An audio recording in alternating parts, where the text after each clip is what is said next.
Hello.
Pizza grazie.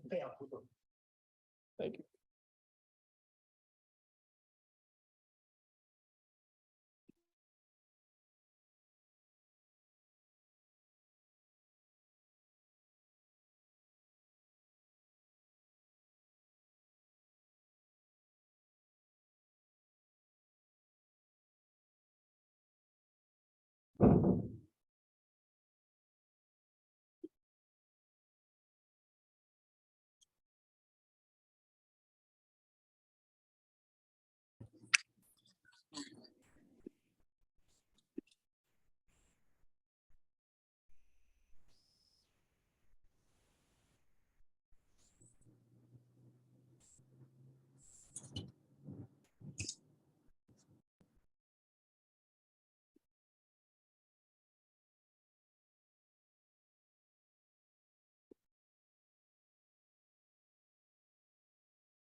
Good afternoon, everyone. Hello, hello. Hello. Right. It is a thirsty Thursday for converting commercial real estate. It's 1 minute after. We'll start here in just a second. Got a few new faces. Welcome to the room. Hope you guys and gals are able to obtain some value from today's session. We've got some exciting news to share on some upcoming projects. And please reach out to Christina if you guys have any projects that you'd like us to review. Christina will share her email address in the chat. Feel free to reach out to her if you'd like to schedule some time with me on my calendar to talk about some future opportunities, investing in our projects. And then most importantly, if you have an opportunity that you'd like for us to review, shoot it over to Christina. Either myself or Nick will review the opportunity and we will cover it on the following Thursday's call. All right, so let's get things kicked off here. Got some exciting news on an upcoming hospitality to multifamily conversion project that we're working on. We just got under LOI in Altamont Springs called the Opal Hotel. And who's driving today? Nick, are you driving or is Christina driving? Yep, I'm pulling up the presentation right now. Christina, if you want to give me the presentation rights.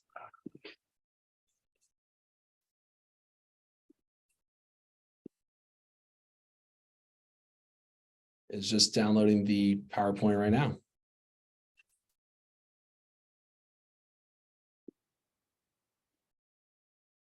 Any questions from last week while we pull this up and talk about this project? Anyone want to chime in from our call from last week? Any questions, concerns, comments? Yeah, I have one, guys. I looked at a deal that kind of meets the criteria, but it's only about 50 units. Is there a minimum number of units really that this thing works? Like you got to look at 100 plus or something to make it profitable. I mean, I'm of the mindset, Todd, go big or go home. I typically look at 100 keys or more, and it's not really just for looking at a larger property, but you have to kind of keep in mind that there's going to be some significant CapEx costs that we're going to have to recover through the course of stabilization. So the more doors means two things, more rent to kind of offset the CapEx cost and, increased NOI. So it really kind of comes down to a case-by-case basis. Would it work for a smaller opportunity? Yes. I personally look at 100 keys or more. And of course, that criteria being, fivefold. So, you want to look at the absorption rate, make sure that there is a strong demand in that particular market. You want to look at population growth, anything 5% or more. You want to look at the rental rates per square foot for studios. You want to get an average across the board on a few, 3 or 4 comps.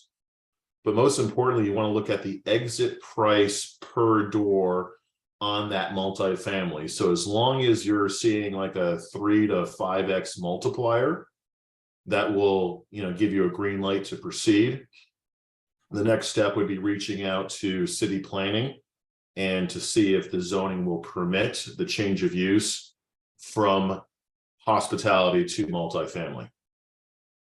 So I know that was kind of a long-winded answer, but there's some reasons behind that long-winded answer so you can kind of get a sense of why we look at bigger opportunities. And it's largely because on the conversions, even on a light conversion where you're just adding kitchenettes, so if you're able to reuse the P-tax, you're able to reuse probably windows, maybe the bathrooms have been recently updated, you're still looking at around $15,000 per door to install a kitchenette and also include those sub panels to offset or to accommodate, not offset, but to accommodate the additional electrical load.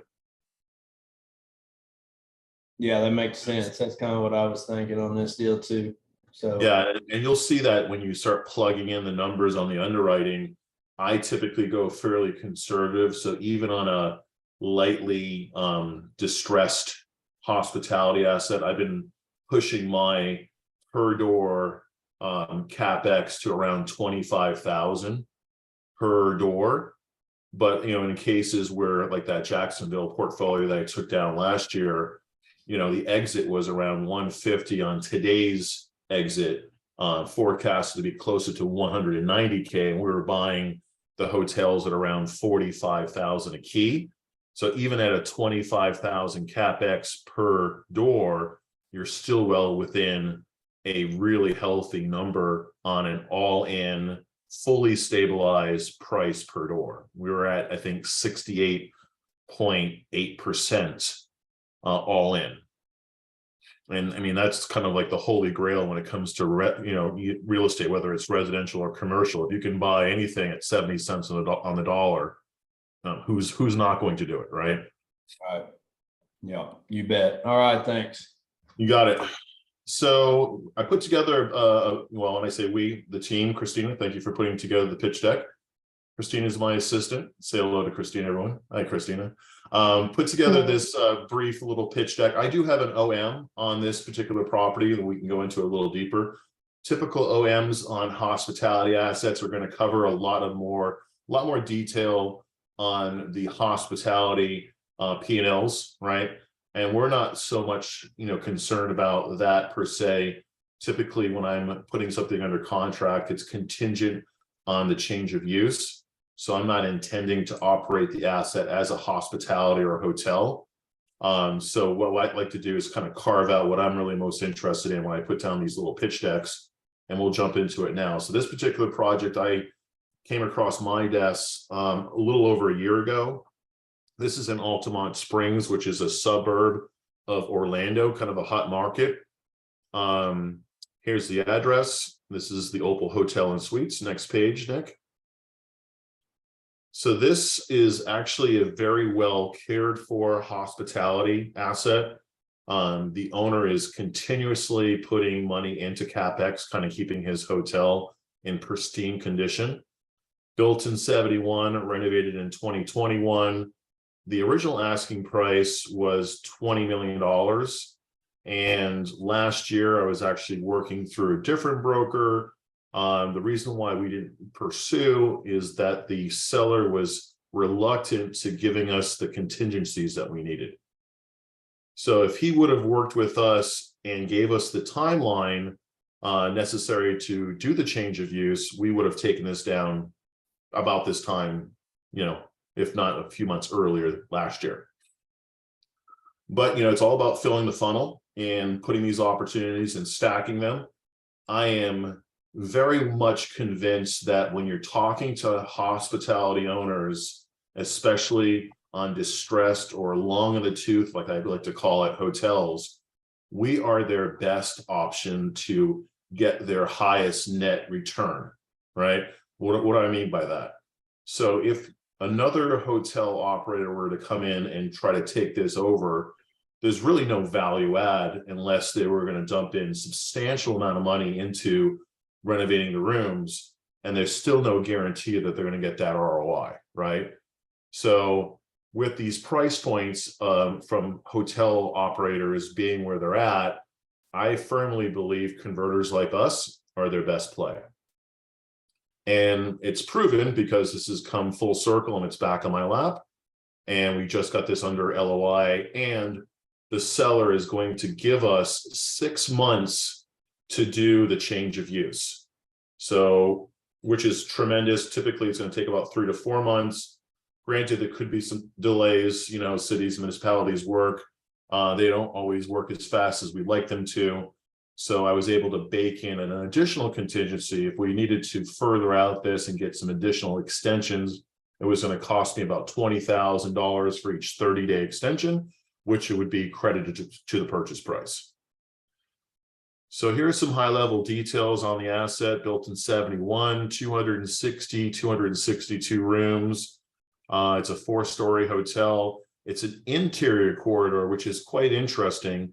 The last 3 hotels I bought were exterior corridors, and they were around $45,000 to $48,000 a key. You'll see that I'm a little higher on the purchase price here. If you do the math, divide 19.4 into 262, we're around $70,000 a key. Now, I feel that additional price per key is not necessarily too out of line. when you look at the amount of amenities, the amount of space, and the fact that these are interior corridors, which I think proves to be a better looking asset and probably a better living condition situation for tenants. Has 301 surface spaces. It's on 5.6 acres, and the zoning is MOC2, which allows for multifamily use. Now, when you find these opportunities and you reach out to city planning, sometimes you'll come across a city where they're going to dictate what they would like to see as far as density, as well as the amount of parking count, as well as the size of the multifamily units, which is fine, but in some cases, that's going to hurt your underwriting, right? So if you're having to condense down into larger units, the city's requiring, say, 2 parking spaces per multifamily unit, and they want, the minimum size to be, say, in this case, they wanted a minimum of 500 square feet with an average of 725 square feet. So when we were initially underwriting this after talking to city planning, it almost pretty much killed the deal. I felt like there was still an opportunity to move forward with this. So in all cases, when doing these projects, the biggest hurdle being rezoning and change of use, you always want to leverage, a land use attorney. So when I initially came across this opportunity last year, we reached out to a land use attorney. It gave us the green light for the multifamily conversion, but the requirements from the city was not yet known. So after recircling back with my land use attorney, literally like a year later, he actually brought in one of his colleagues, which has like a master's degree in zoning. Didn't know that even existed. But what I've been told is that there's a new Floridian statute which will allow you to convert hospitality assets to affordable and workforce housing without having to abide by the restrictions of that city. So that state statute will actually circumvent or override that individual city's requirements. The city of Altamont Springs has not yet coming into, dealing with that particular Floridian statute. So it's fairly new, but I'm confident with my land use attorney and his team, we're going to get this across the finish line. So we're going to actually be able to go down to 260 studio apartments, and we're not going to have to do any changes on the parking. And we should be able to get this across as an affordable housing, potentially Section 8. So initially, I think a lot of us want, to obtain potential retail rates on our apartments and be able to bolster NOI as much as possible. But I think all of us are probably quite familiar, and some of us probably have gone through the eviction moratorium of years past. And so with us going into a potential recession, I have a feeling we'll probably see those eviction moratoriums return. So in this case, if this particular project were to be affordable housing and you're receiving a stipend check from the city to offset the rents in order to qualify for affordable housing, this would be able to, I think, pencil a lot better. And end buyer, say in 5 years, when we decide to flip this project, will be safe to know that their rents are guaranteed. So this makes me want to pursue this even further. Any questions? All right, moving on to the next page. Here are the analytics. This is what I live and die on when it comes to looking at these opportunities. So just to kind of refresh everyone's memory as far as the 4 key components, starting at the top left, you'll see studio asking rents are quite generous at $12.58. Now, keep in mind, when you're looking at your comps, you want to make sure you're looking at like for like. So I go to Rentometer and I will pull just the studios in that region, get an average of about 4 to 6 properties, get the price per square foot, add them up and then divide by the number of studios that I'm looking at, so I can get a very firm understanding of what studios are going for per month on the units that I'm looking to rent out. Any questions on that? Sweet. Looking at the bottom right corner, I then look at the absorption rate. So 1,876 apartments are being leased up on an annual basis in this market, which is astronomically huge. If you look at the population growth, we got great numbers of between 4.6 and 6.5%. So all good numbers. And then looking at the top right, the exit price. So you'll see the asking and you'll see the market sale. So market sale being 250K. What has gone under contract and closed in the last 3 to 6 months via CoStar is around 231, in the submarket 237K. So that checks that box as well. Any questions there? Sweet. Going on to the next page. Here is an overview of the area. You'll see where the actual subject property is, the Opal Hotel and Suites. It's just north of downtown Orlando. Again, a really strong market, and you can see all the supporting businesses that would make this a great conversion opportunity, especially when we're looking at workforce housing and or affordable housing. And here are some images of the asset in question. You'll see it's quite a large facility. It has a really nice pool, full service restaurant, lots of amenity space. The landscaping is absolutely beautiful. I mean, you can literally just remove the signage and this would look like an apartment complex with balconies. And with the conversion, we're looking at an exit price of $21 million net profit with a 37.7% IRR, which is, you know, out of the ballpark, with a 3x multiple, 100% refi capital return. And this is basically a holding period of just over 5 years. So we're buying for 19.4. We're exiting for just north of 60 million.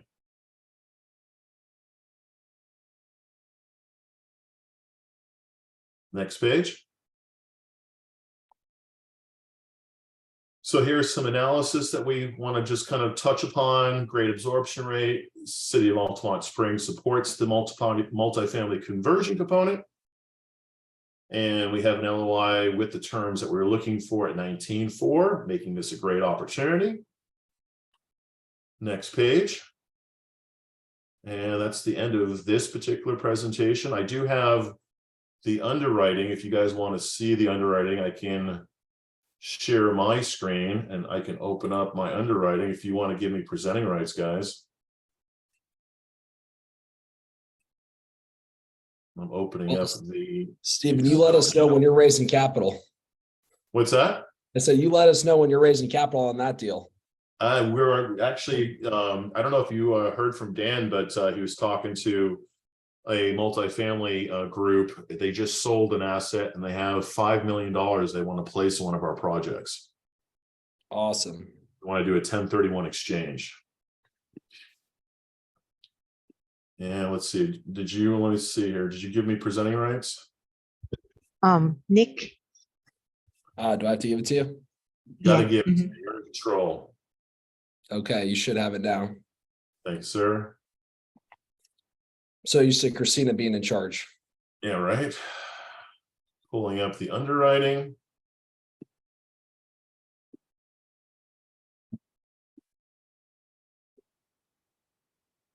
Just taking a second here. Any questions on the presentation, the asset in question? All right, so here's the underwriting. Oh, where are you at? Come back.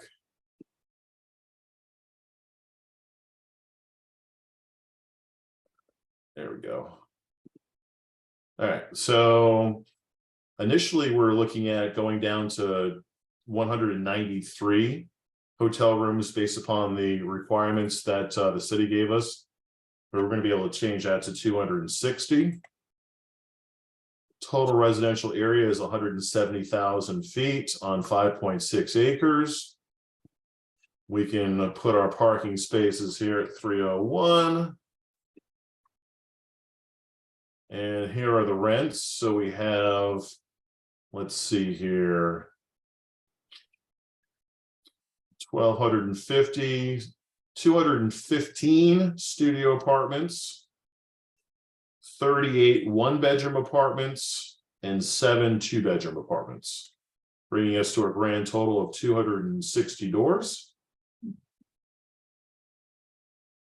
And I juiced this up a little higher just to ensure that we have enough money for CapEx with 30,000 per unit on the CapEx.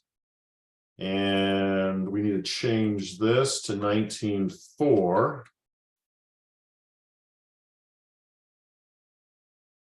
So we're a little north of 74,000 per key. And this is the number I really like to look at right here. So all in, money costs, CapEx, purchase, you name it, including impact fees and pref reserve, we're at 140,000 per. And scrolling up to the top, here is our exit at 228. Market being 231. Now, I typically will look at the cap rate in the area. Currently, it's at 4.3. I will add 5 basis points to the exit to kind of offset market conditions. I can increase this even further to be even more conservative. As I increase the cap rate, you'll notice the exit price per key decreases. So even at a 5 cap, with an interest rate on the perm at 6.5, going to the summary page, it adjusted a sum at 34.6% IRR, 100% refi capital return. I think these are probably more realistic numbers to investors and operators. These are very conservative numbers. Any questions on this opportunity that we're going to be placing under contract here early part of next week? Super exciting about this conversion. Ironically enough, there is a hotel across the street from this particular asset, which is the same seller as the seller on 2 of the hotels I bought last year. So the moment I take this down and put this under contract, I will talk to the owner of the hotel across the street and potentially take that down as well. And now we have the Altamont Springs portfolio. Hotel across the street is 150 keys. So 150 plus 260, 410 doors. And again, we're all in at what, 60 cents, 70 cents on the dollar. So scrolling all the way down again, 139, all in, that's total development costs of 36 million. And our exit's going to be somewhere north of 60 million. I think we adjusted some with the cap rate, bringing the cap rate up, brought the exit price down. So I like to be conservative when I'm talking to operators and sponsors. We will need to change this acquisition date. This will probably be more, in April, May, but these are just some small changes that we'll need to do as far as corrections on the underwriting. We got a hand up here, Stephen, from Sweeney. If you'd like to comment. What's going on, Sweeney? Hey guys, so fantastic looking deal. Just had a couple questions on it. The absorption rate that you were looking at, I'm assuming you pulled that from some sort of data set out there. Do they also publish how many, say, multifamily permit starts are also in that area to see? They do. They do. In fact, I will, how do I give this back to you guys? I'll Yeah. reclaim the host. Yeah, reclaim the host, give it back to Nick, and then Nick, if you can pull up the analytics. Yes. And on the bottom left corner of the analytics page, you're going to see the number of demolition units. They'll show, like, for example, how many multifamily apartment complexes are being demolished. They'll show new construction, et cetera, all in the analytics. And where do you I'm not- guys find that information at? We have licenses with CoStar. CoStar gotcha. being relatively expensive for users. I put this out, in each meeting that I'm willing to share my CoStar access with anyone. So if you have a project or a property that you're looking at, reach out to Christina and we'll pull the analytics and demographics and comps with that particular opportunity. And then we'll review that on our Thursday call and share that with you. It's just loading right now, Stephen. No problem. It's the Zoom is saying your screen share is loading. Let me know if you guys can see it. No, not yet. I still. And let me I'll stop share and then there it It's is. there. It's there now. Yeah, I had to probably hit stop share. So if you look in the bottom left-hand corner, you'll see inventory units. You'll see there's 188 properties in this market. 33,000 doors. You'll see 153 existing buildings. Average units per building is 219. There's no future demolition or demolish units in the coming up in the near future. They'll see the 12-month occupancy at delivery, which is a great number to look at. 48.1% of the units are being leased up within a 12-month period. Under construction units, bottom left-hand corner, 12-month construction starts, 12-month delivery of units, et cetera, all through CoStar. That's awesome. And those 12-month construction starts, that starts of how many units, correct, on how many projects? That's correct.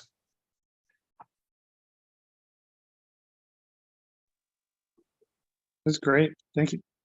My pleasure. Any questions on this particular project, underwriting, hospitality to multifamily, anything in general you guys want to throw at me?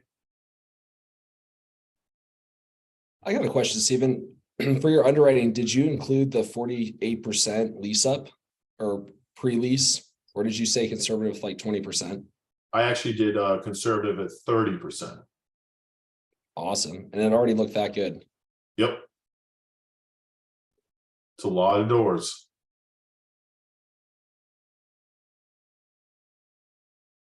All right, well, we're coming to the half of the hour where we do a handoff from hospitality to retail.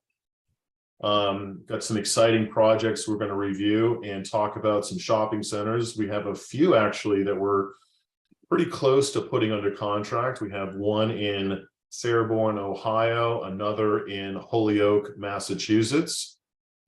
And Nick, the show is yours. Yeah.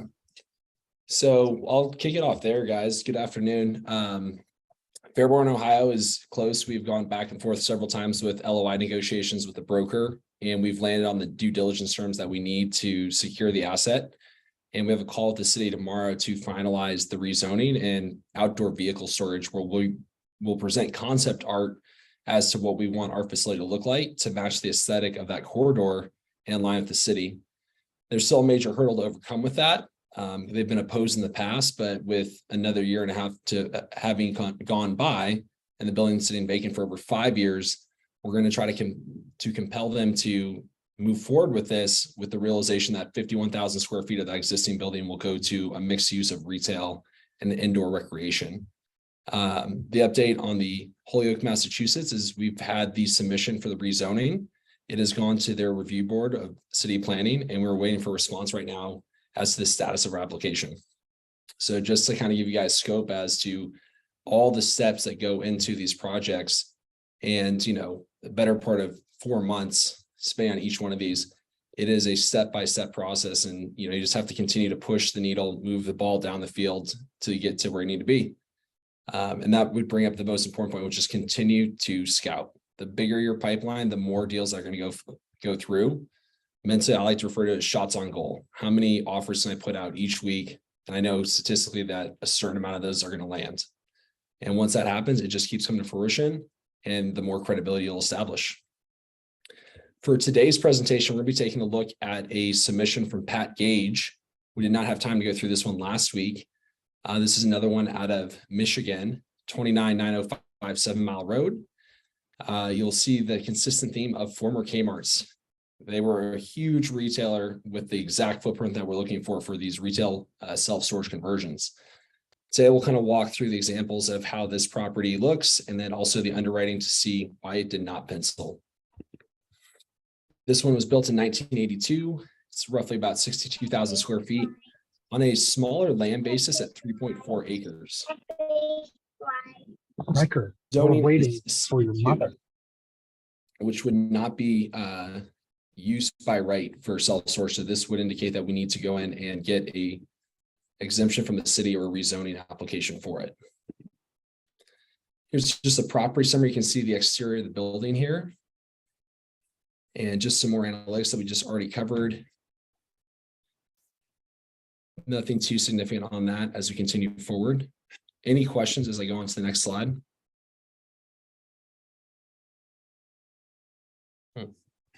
Yeah, hey Nick, is this a different property you moved on to here, or part of the same property? Is this that? No, this is, it looks like we might have mixed up the picture here. So I apologize. This is not a former Kmart. This is a furniture store. Art Van Furniture. So if any of you guys have the latest Microsoft Office suite, it actually does an amazing job of creating these collages and embedding photos. It looks like it had pulled one of our Kmart photos into the original presentation there. So please disregard. This is Art Van Furniture. The other submission from Pat Gage was a Kmart. I'm glad actually this is the property we're reviewing today, because this is another good example of what to look for. There are tons of furniture outlets and different manufacturers that continuously go under, and they also have that big vacant box space that we are looking for. So as you guys look for vacant retailers, keep in mind appliance stores, furniture stores, things like that. These are also really good opportunities. Things like grocery stores would also be a good example, but because of their location being embedded more residential, you're going to have a tougher challenge when it comes to the rezoning application. Just an overview, a couple of cool highlights here. The road you see going north and south here with 30,000 vehicles per day is a huge ad, as well as another one with 13,000 on 7 Mile Road. We want to see a lot of traffic. That's how we're going to generate the lease ups of these areas. Unlike multifamily, it could take up to 30 months to lease up a self-storage facility. And the whole time is going to go from probably about 5 years to 7 years. We're going to maximize that return on revenue. You can see a lot of just supporting businesses from fast casual dining, banks, gas stations, other big box retailers in the area that are going to drive traffic through here. These are all kind of things that we'll look for. And you can see the surrounding area is just embedded with residential. So at first glance, this site is very appealing. Here's a site plan where you can see the property. We have the existing asset just under 62,000 square feet, followed by a smaller parking lot. This is going to be the first challenge that we see with this example here is it's only on 3.42 acres. Typically for a box this size, you're going to want to see 4 to maybe even 8x of the land area included with the purchase for things like parking, drive up self-storage, or even potentially vehicle storage. When we have this small amount of land, we don't really have an opportunity to expand beyond the original asset itself. And now we will get into the demographics. Any questions or comments on the site plan? Just want to confirm what I heard was you need 4 times the land of what your interior square footage is. That would be a good rule of thumb. It's not going to completely eliminate it. If the rental rates are high enough and the existing asset is large enough, you can just make it pencil at that if you get it for the right price. But in this case, it's going to limit our ability to generate additional revenue to offset some of the costs of CapEx as well as taxes that we'll come to see in the underwriting later. Yeah, the reason being, Todd, is we like to add about 25 to 40% of the parking lot to become vehicle self-storage. Okay. And that is another revenue point for us to kind of add to the underwriting.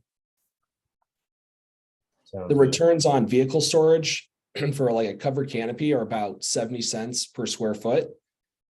Rental rates for self-storage can range from $1 to maybe as high as $2 a square foot, but the CapEx is half for the covered canopies at about $20 a square foot. So your ratio of revenue to expense is maximized with that vehicle storage. So it makes a really good complement to these facilities. Taking a look at the demographics here, guys, we can see the rental rates averaging 149 for a 10 by 10 climate controlled. That's right at the threshold of good. And that's going to help carry our CapEx. Anything below that 140 mark, it's going to start getting difficult unless the taxes are very low. The cost of land and the asset itself is very low. This is really the start where we want to see it. And again, I point this out each week. You want to pay attention to the seasonality of it. And when I see the drop in these last 3 months here, I'm reaching out to local competitors in that area to talk about inventory, what kind of promos they have going on, and really just trying to probe the market to assess demand. Anytime we see a decrease in cost or rental rates, that's going to be an indicator that there might be a demand challenge in the area and competitors are getting into a price war. You can see the competitive landscape here. One of the advantages of this property is there's not too many adjacent competitors outside of one that is going in here in 2022. So this is probably just finishing up construction, but you have a ton of residential area around here and great proximity to a freeway, being probably about a mile away from that facility. And this is what makes it a strategic location. However, we get to the conclusion here, it did not pencil. And I'll pull up the underwriting after we get through this presentation, kind of walk you guys through exactly what happened. Looking at just like a generalized KPIs for this property, it's been on the market for almost 600 days, just under 2 years. It's a little saturated as far as demand at 6.2 and 7.7 compared to the Almanac at 4.97. Rental rates are strong, great population size with modest growth. The median household income was okay at 47 and 54,000. Anything over 60, we're going to start getting excited. And we'll take a look at the underwriting now. Any questions as I pull that up?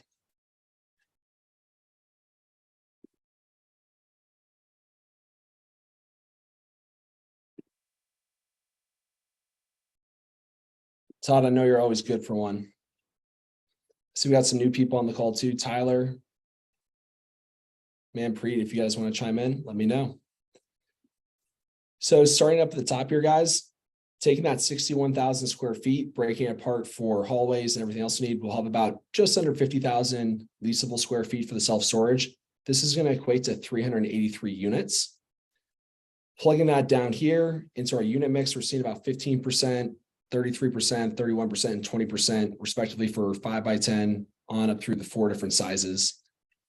Rental rates are still pretty good on all these. We can see that it's going to generate revenue of about $800,000 a year from those units. We'll see an additional $3,000 a month just from the retail shop that we'll have in there.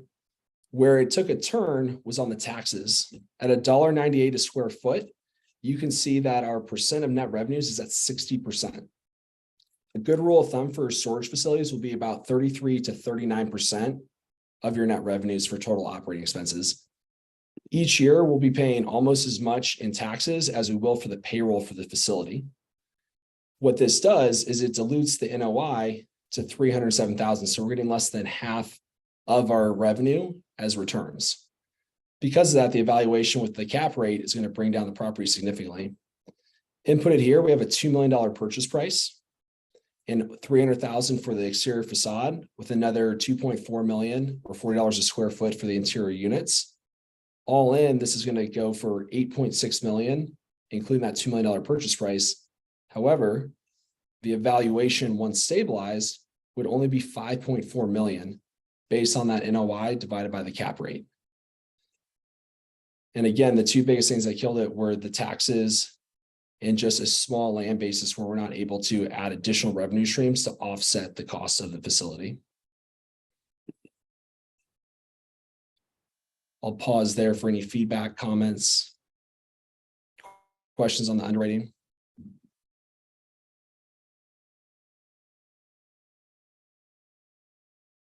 You got a quiet group today.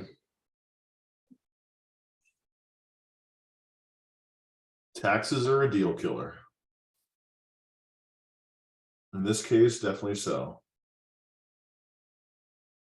So that brings up a good point. If you guys are able to kind of identify your market of interest and be, subject matter experts in there, it's going to go a long way. Understanding the local demographics, taxes in that area, zoning. Anytime you're going back through multiple properties in the same city, it makes the process tremendously easier because you already know, okay, C2 is either permitted by use or not. This is the city's stance on it.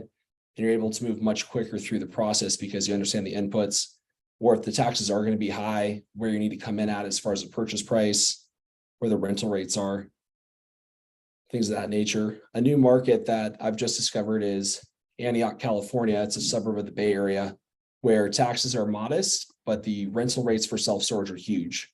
We're seeing anywhere from $180 to $200 for a 10 by 10. So while the land cost and the building itself is more expensive being in California, the lower taxes and higher rental rates are allowing these properties to pencil better, presenting out a good product. The other key part of this area is we're seeing about a 5 to 6% growth in population since 2018 due to a mass migration from the Bay Area. I'll turn it back to the group. If there's other examples that you guys would like to see, kind of based on what we've covered over the last 4 weeks or discussed here, we got through the content a little bit faster today. Last week, we were only able to jam through this exact amount.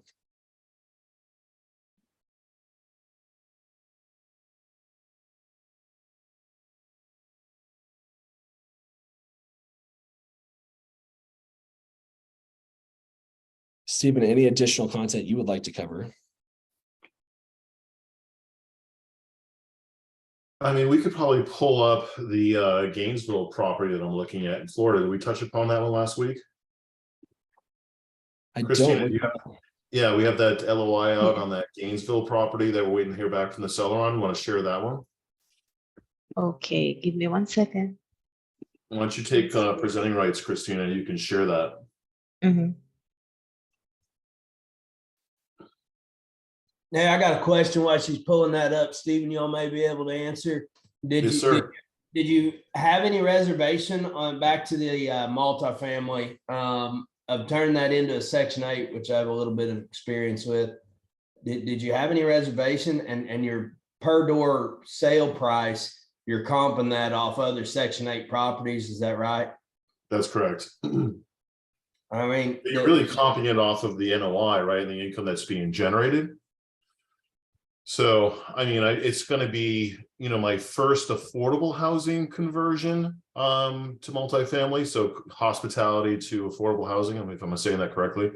So it's definitely a new endeavor, but one I think should be heavily considered with the upcoming recession.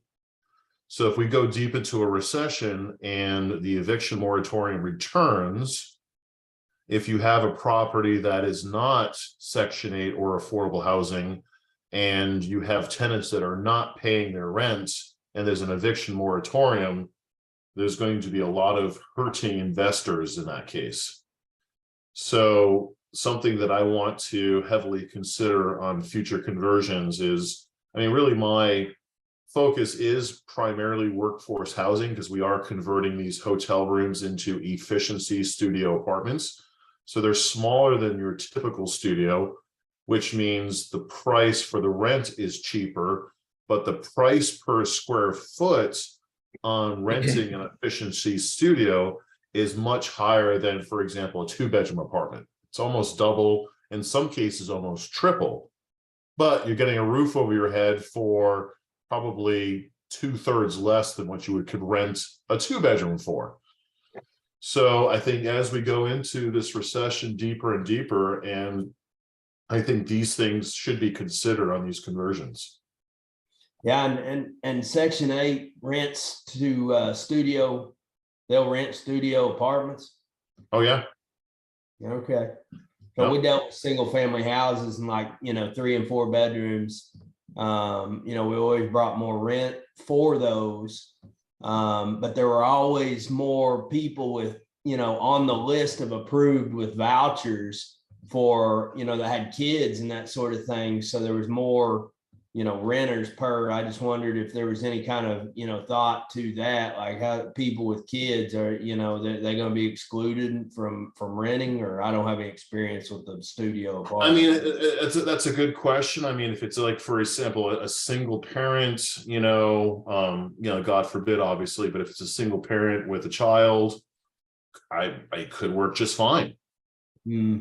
Right. It could work just fine. It could be a good, effective cost allowing type situation. Yeah, it's something that again, it's relatively new for me, but one that I'm considering based upon the ability to circumvent the city's requirements for the number of units per acre as far as density goes. That goes out the window.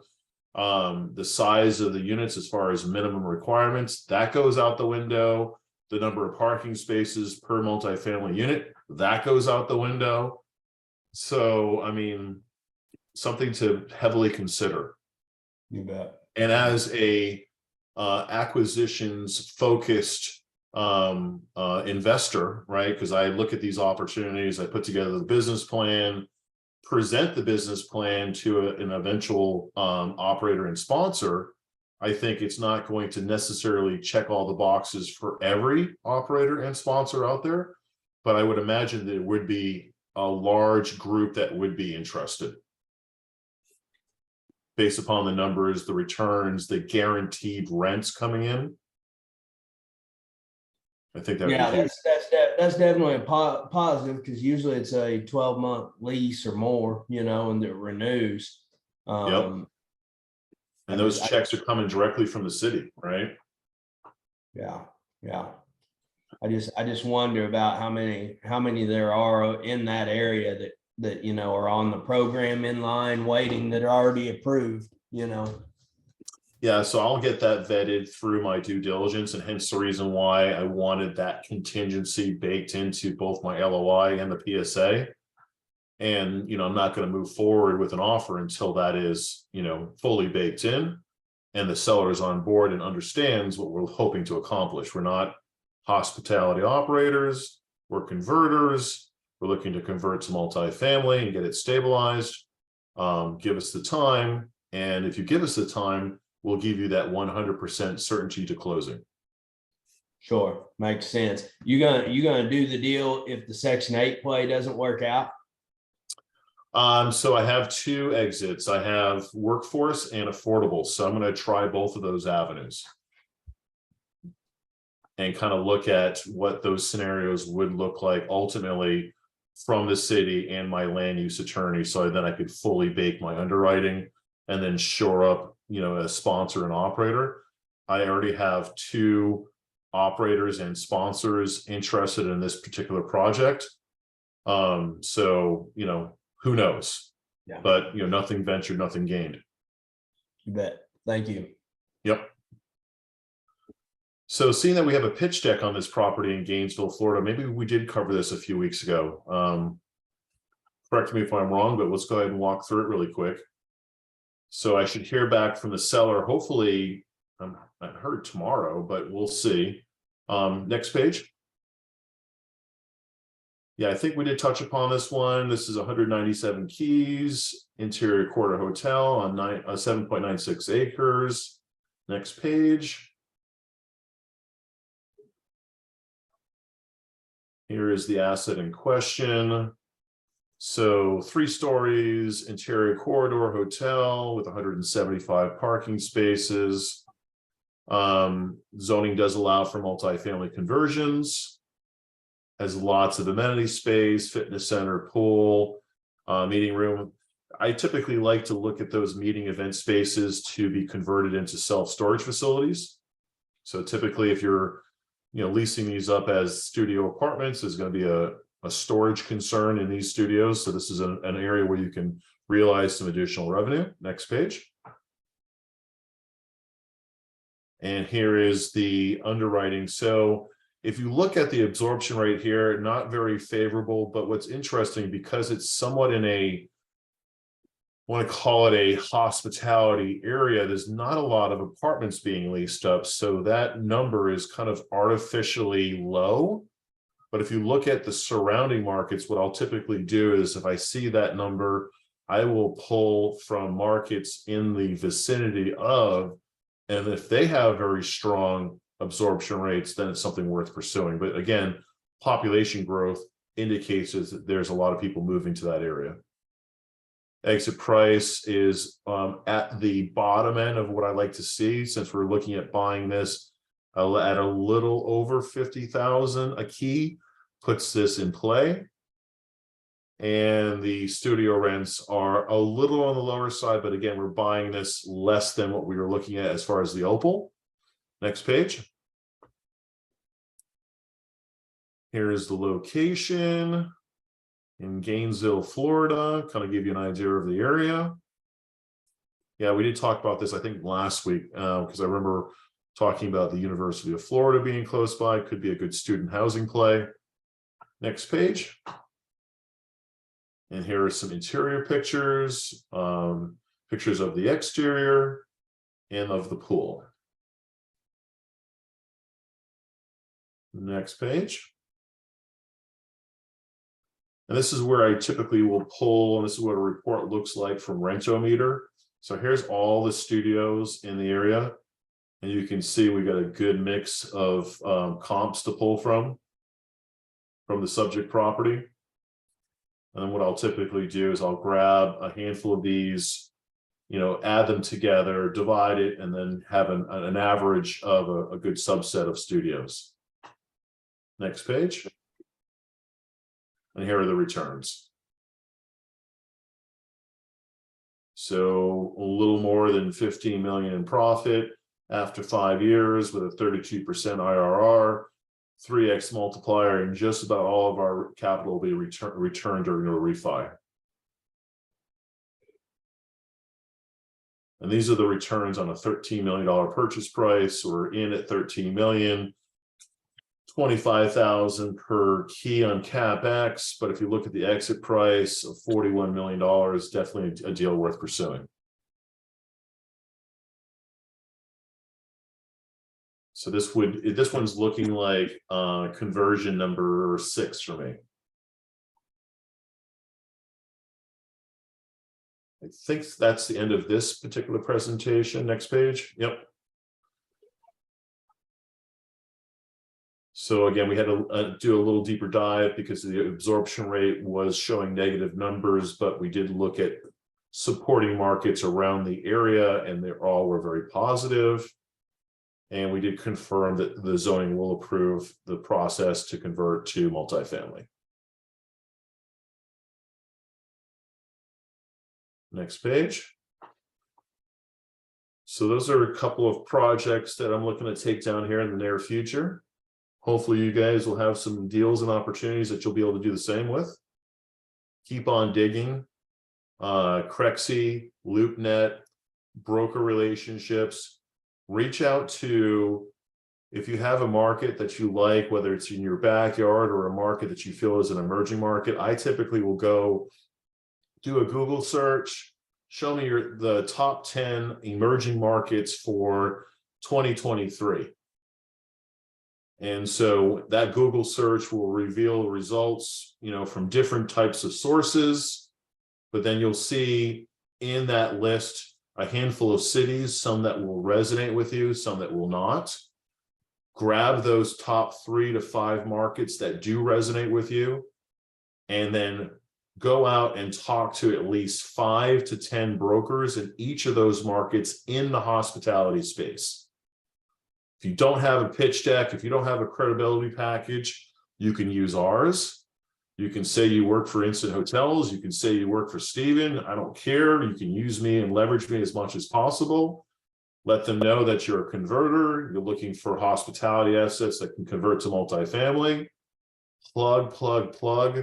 Brokers will bring you deals, especially in this market going into a recession. You got to talk to hospitality brokers.